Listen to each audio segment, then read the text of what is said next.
We as humans have always evolved and tried to use machines to do the more laborious and mundane tasks. And this is exactly what we're doing in robotics. Currently, if you want to go and find a robotic system to be able to estimate weight, identify defects, cut, pack, place, all of those in one system, there's nothing out there. This is the only commercially available system in the world. Fruit packers always had a problem that they couldn't find manual laborers. Brexit in the UK have worsened it, and obviously with the pandemic, there's a whole desire that I would rather not want a human touching my food. Let's make it autonomous. So this is what our eye came in to effectively solve. So robotic systems which can dexterously do the task like human.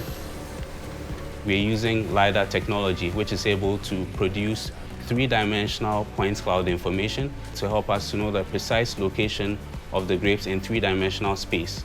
You can see inputs from the piezoelectric and piezoresistive sensors. So the piezoelectric sensors are similar to human skin.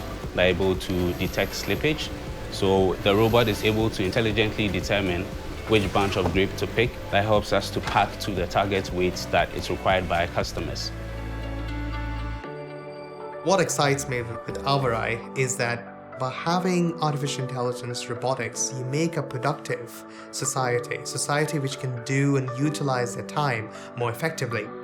So you're not making a compulsion for humans to do the laborious task. You now have a choice.